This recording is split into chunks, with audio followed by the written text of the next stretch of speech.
Dear students, welcome to Classic Neet Academy. இப்போது நம்ம NEET physics ரொம்ப ஈஸிங்கிற பார்ட்டில் நம்ம சீரீஸில் அடுத்த கொஸ்டின் நம்ம பார்க்க போகிறோம். என்ன அப்படின்னு சொன்னால் கிராவிடேஷன் ஃபோர்ஸ். இதிலெல்லாம் நான் பார்க்க போகிறது எல்லாமே இந்த தியரியில் எக்ஸப்ஷனலாக என்ன இருக்குது அப்படின்னு சொல்லிட்டு. கிராவிடேஷன் ஃபோர்ஸ் எப்பவுமே சென்ட்ரல் ஃபோர்ஸாக இருக்குமா? ஏன்னா கிராவிடேஷன் ஃபோர்ஸு கன்சர்வேட்டிவ் ஃபோர்ஸு, இதை சென்ட்ரல் ஃபோர்ஸ் அப்படின்னு தான் படிச்சிருப்போம். சென்ட்ரல் ஃபோர்ஸ் அப்படின்னா என்னென்னா, ரெண்டு பாடி இருக்குதுன்னா அந்த ரெண்டு பாடியோட மாஸ் சென்டர் கனெக்ட் ஆகிற லைனில் ஆக்ட் ஆகும். இப்படி இருக்குமா? எல்லா டைமுமே இருக்குமா அப்படின்னு சொன்னால் சில எக்ஸப்ஷன்ஸ் இருக்குது. இப்போ இதில் ஒரு கேள்வி கூட கேட்கலாம். எப்படி கேள்வி கேட்கலாம் அப்படின்னு சொன்னால், இங்கே பாருங்கள், ஒரு கேள்வி கேட்டிருக்காங்க. Assertion reasoning, two bodies moving in a circular path under their mutual gravitational interaction then the total work done is 0 அப்படின்னு சொல்கிறாங்க. ஸோ இதில் ஒரு கான்செப்ட் இருக்குது. அதாவது என்னென்னா, ரெண்டு பாடி இந்த மாதிரி அதோட மியூச்சுவல் கிராவிடேஷனல் அட்ராக்ஷன். இப்போ இதுதான் ஒரு கிராவிடேஷனல் அட்ராக்ஷன், இதுக்கு இருக்கிறது ஒரு கிராவிடேஷனல் அட்ராக்ஷன். மியூச்சுவல் கிராவிடேஷனல் அட்ராக்ஷனில் ரவுண்ட் அடிக்குது அப்படின்னு சொன்னால் அப்போ அதோட ஒர்க் டன் 0ன்னு சொல்கிறாங்க. ஏன் ஒர்க் டன் 0 அப்படின்னு சொன்னால், இப்போ இந்த மியூச்சுவல் கிராவிடேஷனல் அட்ராக்ஷன் ஃபோர்ஸ் தான் சென்ட்ரிபிட்டல் ஃபோர்ஸ். ஸோ அது மட்டும் இல்லாமல் கன்சர்வேட்டிவ் ஃபோர்ஸ். இது ரெண்டுமே கன்சர்வேட்டிவ் ஃபோர்ஸ். அந்த கன்சர்வேட்டிவ் ஃபோர்ஸ்னால இருக்கிற ஒர்க் டன் 0. இது ஆப்வியஸ்.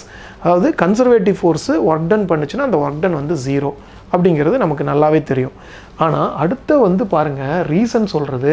அப்போ ஒர்க் டன் 0ன்னு சொல்லிட்டாங்க, இதை நம்ம கரெக்டுன்னு சொல்லிடலாம், நோ ப்ராப்ளம். அடுத்து ரீசன் பார்த்தா அப்படியே உங்களுக்கு கரெக்டாக இருக்கிற மாதிரியே இருக்கும்.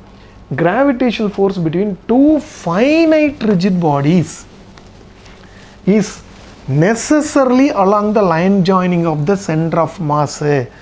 ரெண்டு ஃபைனைட் ரிஜிட் பாடிஸு, ஃபைனைட்டுன்னு சொல்லிட்டாங்க, ரிஜிட் பாடிஸ் இருந்ததுன்னா அப்போது அந்த கிராவிடேஷனல் ஃபோர்ஸு, இந்த கிராவிடேஷனல் ஃபோர்ஸு ரெண்டு ரிஜிட் பாடி இருந்துச்சுன்னா அதோட மாஸ் சென்டரில் தான், இது M1 M2, இதோட மாஸ் சென்டரில் தான் ஆக்ட் ஆகும் அப்படின்னு சொல்கிறாங்க. ஓகேவா? இதை பார்த்தோன்னே கரெக்டு மாதிரி இருக்கும்ப்பா. அது மாதிரி கொஸ்டின்ஸாக உங்களுக்கு கொடுக்குறோம். பார்த்தோன்னே கரெக்டு மாதிரி இருக்கும். ஆமாம், கரெக்டு தானே, அது சென்ட்ரல் ஃபோர்ஸ் தானே அப்படின்னு கேட்கலாம். இங்கே பாருங்கள், இந்த இடத்துல அவங்க சொன்னது ஃபைனைட் ரிஜிட் பாடிஸ், சரியா?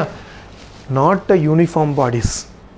ஃபைனைட் யூனிஃபார்ம் பாடிஸ்ன்னு கொடுத்துருந்தாங்கன்னா இந்த இடத்துல நம்ம இது கரெக்ட். அதே மாதிரியே நெசசர்லி இல்லாமல் மே ஆக்ட் அலாங் அப்படின்னு சொல்லியிருந்தாலும் கரெக்ட். ஓகேவா? மே ஆக்ட் அலாங்னு சொல்லியிருந்தாலும் கரெக்ட். ஆனால் நெசசர்லி அலாங் த லைன் ஜாயினிங்னு சொல்கிறதுனால ஒருவேளை உங்களுக்கு பாடிஸ் இர்ரெகுலர் மாஸ் டிஸ்ட்ரிபியூஷன் இருந்துச்சு, இந்த மாதிரி இர்ரெகுலர் மாஸ் டிஸ்ட்ரிபியூஷன் இருக்குது, மாஸ் டிஸ்ட்ரிபியூஷனே இர்ரெகுலராக இருக்குது, இர்ரெகுலர் ஷேப் கிடையாது, மாஸ் டிஸ்ட்ரிபியூஷன் இர்ரெகுலராக இருந்ததுன்னா அப்போ அந்த கேஸில் மட்டும் இது எக்ஸப்ஷனல் கேஸு. இது எங்கே இருக்குது அப்படின்னு சொன்னால் உங்களுக்கு என்சிஆர்டிலே இருக்குது. அப்போது உங்களுக்கு என்ன வராது அப்படின்னு சொன்னால், லைன் ஜாயினிங்கில் அந்த கிராவிடேஷன் ஆக்ட் ஆகாமல் லைன் ஜாயினிங் இல்லாமல் ஆக்ட் ஆகும். அப்படிங்கும்போது இந்த ரீசன் தப்பு. அப்போது அசசன் ரைட்டு, ரீசன் தப்பு. அப்போது இதுதான் ரொம்ப இம்பார்ட்டன்ட். கிராவிடேஷன் ஃபோர்ஸ் எப்பவுமே சென்ட்ரல் ஃபோர்ஸாக இருக்கணுங்கிற அவசியம் கிடையாது. அதாவது உங்களுக்கு இர்ரெகுலர் மாஸ் டிஸ்ட்ரிபியூஷன் இருக்கிறது, நான் யூனிஃபார்ம் மாஸ் டிஸ்ட்ரிபியூஷன் இருக்கிற மாதிரி பாடிஸ் இருந்ததுன்னா அப்போது அதோட centre of mass, line joining centre of மாஸில் ஆக்ட் ஆகாது. இது எக்ஸப்ஷனல் கேஸ். இந்த மாதிரி எக்ஸப்ஷனல் கேஸ் இருக்கிறது கொஸ்டினை கேட்கலாம். ஓகேவா?